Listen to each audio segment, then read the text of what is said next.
मेरे अध्यापक के लिए एक पाठ। मैं रामेश्वरम में मस्जिद गली में रहता था। रामेश्वरम अपने शिव मंदिर के लिए प्रसिद्ध है। रोज शाम को मस्जिद से घर लौटते हुए मैं मंदिर के पास रुकता। यहां मुझे कुछ अजीब सा महसूस होता था, क्योंकि मंदिर जाने वाले लोग मुझे शक की निगाह से देखते थे। शायद वे हैरान होते थे कि एक मुसलमान लड़का मंदिर के सामने क्या कर रहा है। सच्चाई ये थी कि मुझे मंत्रों का लयबद्ध पाठ सुनना अच्छा लगता था। मुझे उनका एक भी शब्द समझ नहीं आता था, लेकिन उनमें एक अजीब सा जादू था। और दूसरा कारण था मेरा दोस्त रामनाथ शास्त्री। वो मुख्य पुरोहित का बेटा था। शाम के समय वो अपने पिता के साथ बैठकर स्तोत्रों का पाठ करता था। बीच बीच में वो मेरी ओर देखकर मुस्कुरा भी देता था।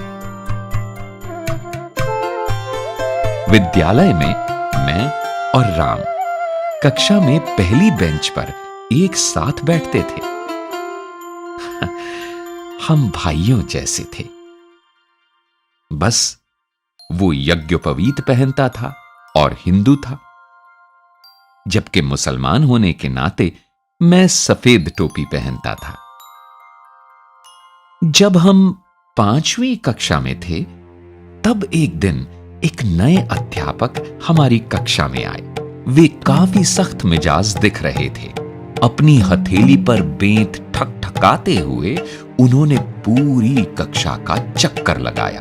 आखिर वे हमारे सामने आकर खड़े हो गए और चिल्लाकर बोले, ए सफेद टोपी वाले, तुम्हारी हिम्मत कैसे हुई पुरोहित के बेटे के पास बैठने की? चलो फौरन सबसे पिछली बेंच पर जाओ। मुझे बहुत बुरा लगा। रोनी सूरत लिए मैं अपनी किताबें लेकर सबसे पिछली बेंच पर जा बैठा। छुट्टी के बाद राम और मैं दोनों ही चुपचाप खूब रोए। हमें लगा कि हम कभी दोस्त नहीं रह पाएंगे। उस दिन जब मैं घर लौटा तो मेरी सूरत देखकर पिताजी बोले, तुम रो रहे थे? क्या हुआ बेटा? मैंने पूरी बात उन्हें बताई। उधर राम ने भी अपने घर में ये बात बताई। अगली सुबह राम दौड़ता हुआ हमारे घर आया और बोला, पिताजी ने तुम्हें फौरन हमारे घर बुलाया है। मैं बहुत डर गया। मुझे लगा कि अब मुझे और डांट पड़ेगी। राम के घर हमारे नए अध्यापक को देखकर तो मेरी जान ही निकल गई। राम के पिताजी ने सख्ती से अध्यापक जी से कहा, जो कुछ भी हुआ उसके लिए आपको कलाम से माफी मांगनी होगी। मुझे विश्वास ही नहीं हो रहा था कि मुख्य पुरोहित अध्यापक जी को मुझसे माफी मांगने को कह रहे थे। वे कह रहे थे, ईश्वर की दृष्टि में कोई बच्चा किसी से कम नहीं है। अध्यापक होने के नाते आपका कर्तव्य है कि आप अपने छात्रों को उनकी अलग अलग पृष्ठभूमियों के बावजूद मिलजुल कर रहना सिखाएं। अब से आप इस विद्यालय में नहीं पढ़ाएंगे। अध्यापक जी ने तुरंत उनसे क्षमा मांगी और मुझे गले लगाते हुए कहा, कलाम, मुझे बहुत अफसोस है कि मैंने तुम्हारा दिल दुखाया। आज मैंने जीवन का एक बहुत ही महत्वपूर्ण सबक सीखा है। राम के पिताजी ने जब देखा कि अध्यापक जी को सचमुच अपने किए पर खेद है, तो उन्होंने उन्हें विद्यालय में पढ़ाना जारी रखने को कहा। राम और मैं फिर से पहली बेंच पर बैठने लगे। हमारी दोस्ती आज भी बरकरार है।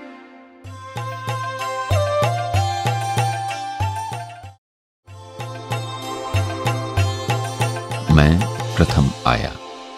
दूसरा विश्व युद्ध बस खत्म ही हुआ था और भारत उत्सुकता से अपनी आजादी का इंतजार कर रहा था। रेडियो पर अक्सर सुनाई देता था कि गांधी जी ने घोषणा की है, भारतवासी अपने भारत का निर्माण खुद करेंगे। देश अभूतपूर्व आशा से भरा था। मैं मन ही मन अपने देश के लिए कुछ करना चाहता था। इसके लिए किसी अच्छे विद्यालय में पढ़ना जरूरी था। लेकिन मैं अपने माता पिता से यह बात कहने का साहस नहीं जुटा पाता था, क्योंकि मैं जानता था कि वे मुझे अच्छे विद्यालय में नहीं पढ़ा पाएंगे। एक दिन मुझे अचरज में डालते हुए मेरे पिताजी ने मुझसे कहा, अब्दुल, मैं जानता हूं कि तुम्हारे मन में आगे पढ़ने की कितनी इच्छा है। हम अनपढ़ लोग हैं, लेकिन मैंने और तुम्हारी मां ने तुम्हें लेकर बहुत ऊंचे सपने देखे हैं। तुम फिक्र मत करो, जैसे भी हो हम पैसों का इंतजाम करेंगे ताकि तुम अच्छे विद्यालय में पढ़ सको।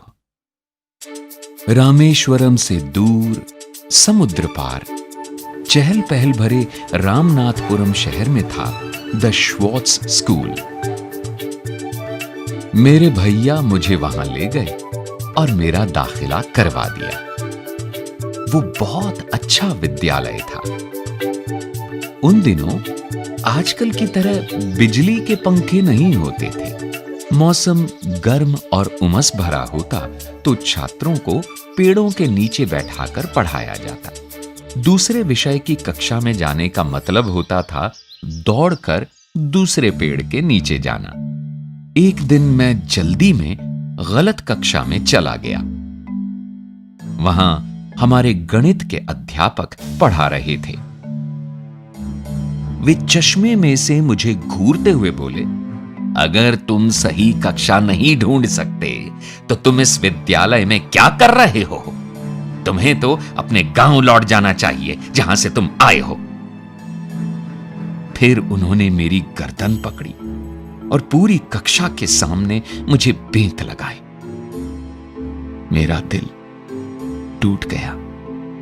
मुझे इस विद्यालय में भेजने के लिए मेरे परिवार ने बहुत त्याग किया था। कभी कभी मुझे घर की बहुत याद आती थी, लेकिन मैंने ठान लिया था कि मैं अपने परिवार का नाम जरूर रोशन करूंगा। उस दिन मैंने निश्चय कर लिया कि मैं सिर्फ अच्छा छात्र ही नहीं बनूंगा, बल्कि सबसे अच्छा छात्र बनूंगा। मैं दिन रात पढ़ाई में जुट गया। कुछ महीनों बाद जब परीक्षा का परिणाम आया तो मुझे गणित में पूरे अंक मिले थे। मैं उत्साह से भर उठा। अगली सुबह प्रार्थना के बाद मुझे दंडित करने वाले गणित के अध्यापक जी खड़े हुए और मुस्कुराकर बोले, मैं जिसे भी बेंत लगाता हूं वह महान बन जाता है। उनकी बात सुनकर सब लोग हंसने लगे। फिर अध्यापक जी ने पूरी बात बताई और मेरी ओर इशारा करते हुए बोले, मेरी बात याद रखना, एक दिन ये लड़का इस विद्यालय और अध्यापकों का मान जरूर बढ़ाएगा। अध्यापक जी की बात सुनकर मैं पहले हुए अपने अपमान की कड़वाहट भूल गया। उस सत्र के खत्म होने पर जब मैं अपने घर लौटा तो हमारे परिवार ने बहुत खुशियां मनाई। मेरी मां ने घर पर ही मिठाई बनाई और पिताजी ने पूरे रामेश्वरम में मिठाई बांटी। और उस दिन मुझे लगा कि मैं भी किसी लायक हूं। लेकिन अभी बहुत कुछ पाना बाकी था।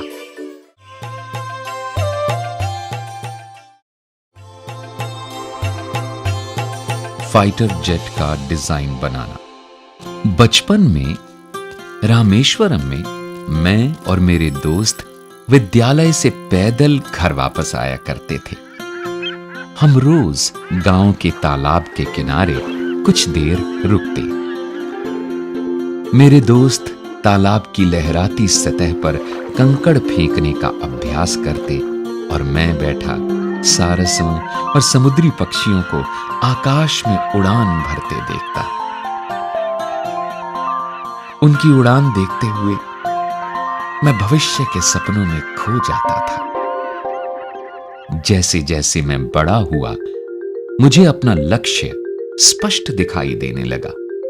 मेरी समझ में आ गया था कि अपने सपने सच करने के लिए मुझे इंजीनियरिंग की पढ़ाई करनी होगी। मद्रास इंस्टीट्यूट ऑफ टेक्नोलॉजी तकनीकी अध्ययन के लिए दक्षिण भारत में सबसे अच्छा संस्थान था। मैंने बड़ी मेहनत से पढ़ाई करके स्कॉलरशिप हासिल की ताकि मैं इस संस्थान में पढ़ सकूं। उस दिन मुझे अपना लक्ष्य और भी साफ दिखाई देने लगा जब मैंने MIT में कदम रखा। MIT के परिसर में 2 बड़े विमान प्रदर्शन के लिए रखे गए थे। मुझे अच्छी तरह याद है कि बाकी छात्रों के छात्रावास में चले जाने के काफी देर बाद तक भी मैं विमानों के पास बैठा रहता था। इनके निर्माण और डिजाइन ने मेरा मन मोह लिया था और मेरे मन में भी किसी दिन ऐसा ही विमान बनाने का सपना जागने लगा था। इंजीनियरिंग की पढ़ाई के दौरान आखिरी प्रोजेक्ट के लिए मुझे कक्षा के 4 और साथियों के साथ मिलकर एक फाइटर जेट विमान डिजाइन करने को कहा गया। हमने काम आपस में बांट लिया। एक दिन मेरे काम की प्रगति की जानकारी लेने के बाद हमारे अध्यापक ने मुझसे कहा, अब्दुल, मैं तुम्हारी कार्य योजना से सचमुच निराश हुआ हूं। मैंने तुमसे कहीं बेहतर काम की अपेक्षा की थी।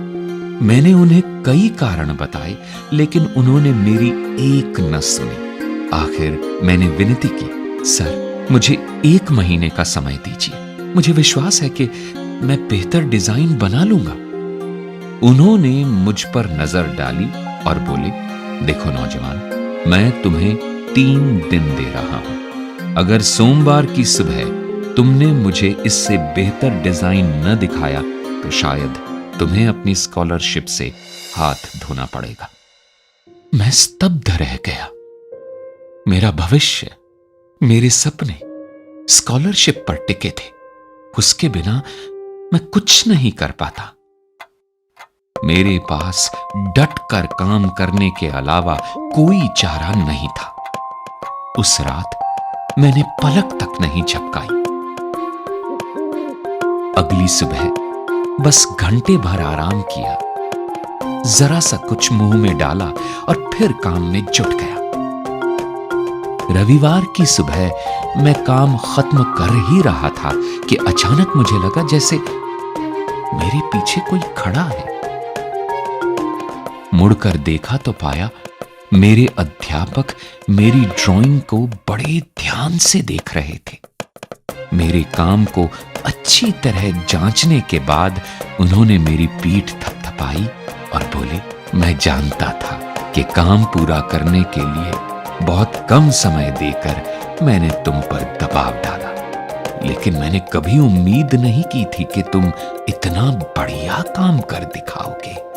अध्यापक जी की बात सुनकर मुझे इतनी राहत और खुशी मिली कि मैं भूल ही गया था कि पिछले 3 दिनों में मैं खाना सोना सब भुलाकर काम में जुटा रहा था। न सिर्फ मेरी स्कॉलरशिप जारी रही, बल्कि मद्रास इंस्टीट्यूट ऑफ टेक्नोलॉजी की परीक्षा भी मैंने बहुत अच्छे अंकों से पास की। मैं विमान का डिजाइन बनाने का अपना लक्ष्य पाने में सफल रहा था और अब विमान उड़ाने के अपने सपने के भी बहुत करीब आ गया था। मैं सोचकर ही उल्लास से भर उठता था कि बचपन में देखे समुद्री पक्षियों की तरह मैं भी जल्द ही आकाश में उड़ान भर पाऊंगा।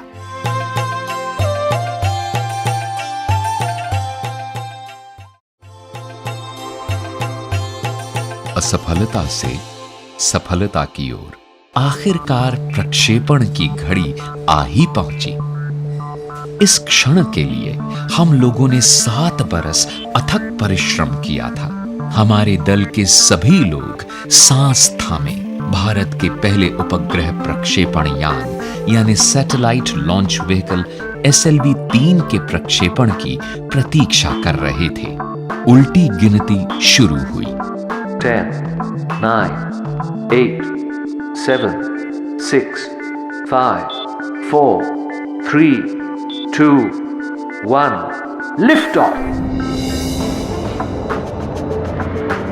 पहले चरण का प्रदर्शन बहुत बढ़िया रहा। हम मंत्रमुग्ध खड़े देख रहे थे। हमारी आशाएं SLV-3 के रूप में उड़ान भर रही थी।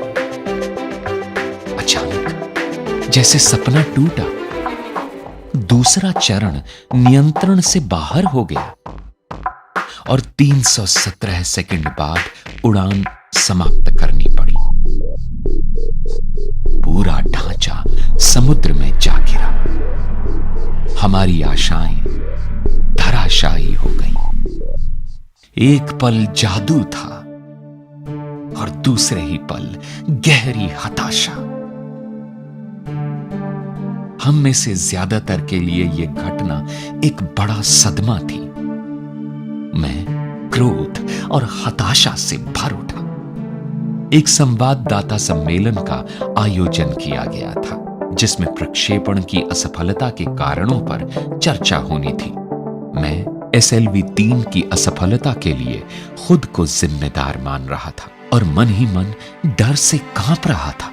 मैं जानता था कि संवाददाता सम्मेलन में मेरी और मेरे दल की खूब आलोचना होगी, लेकिन हमारे संगठन के अध्यक्ष प्रोफेसर सतीश धवन ने मुझसे माइक ले लिया और आत्मविश्वास के साथ सभी प्रश्नों के उत्तर दिए।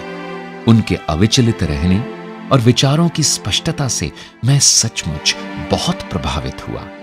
प्रोफेसर धवन ने कहा, "ये अभियान बहुत जटिल होते हैं। हमें पता लगाना होगा कि गलती कहां हुई, गलती ठीक करनी है और फिर निश्चित रूप से देखना है कि ऐसी गलती दोहराई न जाए।"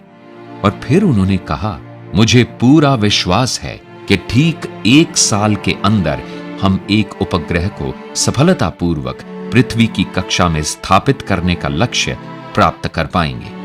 उनके इस वाक्य ने मेरी बहुत हिम्मत बंधाई और मैं जोश से भर उठा। पिछले सप्ताह भर मैं नाम मात्र ही सोया था। मैं सीधा अपने कमरे में गया और बिस्तर पर जा गिरा। ठीक 1 साल बाद 18 जुलाई 1980 को एक बार फिर पूरे देश की निगाहें हम पर थी। भारतीय अंतरिक्ष कार्यक्रम का भविष्य बदल देने वाले प्रक्षेपण की घड़ी आ पहुंची थी। तड़के ही SLV-3 ने उड़ान भरी। उपग्रह कक्षा में सफलतापूर्वक स्थापित हो चुका था और तब मैंने अपने जीवन के सबसे महत्वपूर्ण शब्द बोले। Mission director calling all stations. सभी चरण सफलतापूर्वक पूरे कर लिए गए हैं और उपग्रह रोहिणी अब अपने ग्रह पथ में है। चारों ओर से उल्लास भरी आवाजें उठने लगी। जब मैं इमारत से बाहर निकला तो मेरे सहकर्मियों ने मुझे कंधों पर उठा लिया और जुलूस बनाकर प्रक्षेपण स्थल की ओर ले चले।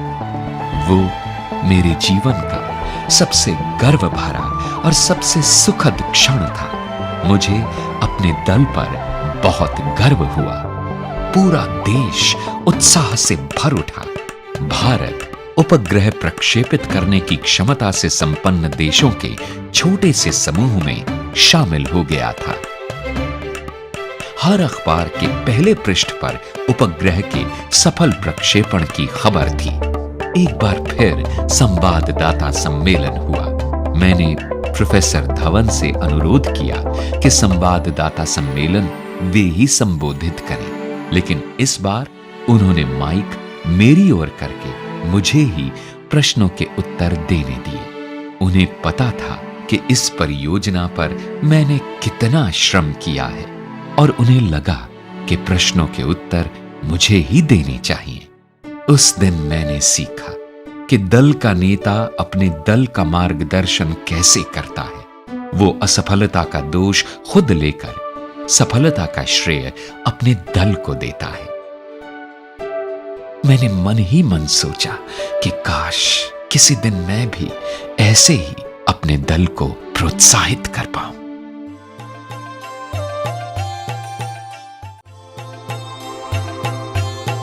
Missile man. अखबारों में अग्नि मिसाइल की बार बार असफलता और उसके परीक्षण में हो रही देरी की काफी चर्चा थी। अंतरिक्ष विज्ञान के क्षेत्र में ऐसी देरियां होती ही रहती हैं, लेकिन देश ये बात समझने को तैयार नहीं था।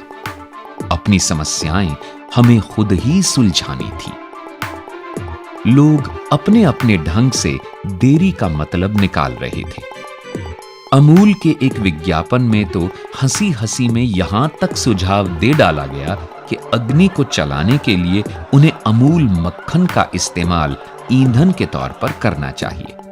परीक्षण में देर होने के कारण अखबार हाथ धोकर हमारे पीछे पड़े थे और बार बार की असफलता से मेरे दल का मनोबल टूट चुका था। मुझे वे अनेक अवसर याद आए जब हमारे दल के नेताओं ने हमारा मनोबल बढ़ाया था। मैंने सोचा कि क्यों ना मैं भी ऐसा ही कुछ करूं। मैंने एक सभा आयोजित करके अपने दल के 2000 सदस्यों को संबोधित किया। हमें एक महान अवसर दिया गया है। सभी बड़े अवसरों के साथ बड़ी चुनौतियां भी जुड़ी होती हैं। हम हिम्मत नहीं हार सकते। हमारे देश को हमसे कम इतना तो मिलना ही चाहिए। मैं बात खत्म कर ही रहा था कि अनायास मेरे मुंह से निकला, मैं वादा करता हूं कि अगले परीक्षण में अग्नि का प्रक्षेपण सफल रहेगा। मेरा दल अचानक ऊर्जा से भर उठा। नए जोश से भरकर मेरे दल ने जबरदस्त इच्छा शक्ति दिखाते हुए बड़ी लगन से काम किया। आखिर प्रक्षेपण की तारीख 22 मई 1989 तय हुई। सेना के जनरल और रक्षा मंत्री जैसे गणमान्य व्यक्ति प्रक्षेपण देखने आए। प्रक्षेपण से पहली रात हम पूर्णिमा की चांदनी में दमकते समुद्र तट पर सैर के लिए गए। गरजती लहरें चट्टानों से टकरा रही थीं। हम सभी के मन में यह प्रश्न घुमड़ रहा था कि क्या कल अग्नि का प्रक्षेपण सफल रहेगा, लेकिन इस बारे में कोई भी कुछ बोलना नहीं चाहता था। आखिर रक्षा मंत्री ने चुप्पी तोड़ी और मुझसे पूछा, कलाम, कल हमें अग्नि की सफलता की खुशी कैसे मनानी चाहिए? तुम्हारी क्या इच्छा है? प्रश्न सरल था, लेकिन मैं तुरंत उसका उत्तर नहीं दे पाया। सोचने लगा कि मुझे क्या चाहिए। मेरे पास क्या नहीं था। और तभी मुझे एक ख्याल आया। मैंने कहा, हमें अपने शोध केंद्र में 1 लाख पौधे रोपने हैं। रक्षा मंत्री का चेहरा चमक उठा। उन्होंने गदगद होकर भविष्यवाणी की, अग्नि की सफलता के लिए धरती माता तुम्हें आशीर्वाद देगी। कल हमें सफलता जरूर मिलेगी। अगले दिन सुबह 7:10 पर अग्नि का प्रक्षेपण हुआ, एकदम बाधा रहित और त्रुटिहीन। यह बिल्कुल ऐसा ही था जैसे कोई बुरे सपने के बाद जागे और पाए कि उज्जवल सवेरा उसका स्वागत कर रहा है। विभिन्न कार्य केंद्रों पर 5 वर्षों तक लगातार चले काम का अच्छा परिणाम मिला था। कुल 600 सेकंड की सुंदर उड़ान ने हमारी सारी थकान को पोंछ डाला। बरसों की मेहनत की ये अद्भुत परिणति सामने आई थी। ये मेरे जीवन के महानतम क्षणों में से एक था और हमेशा रहेगा।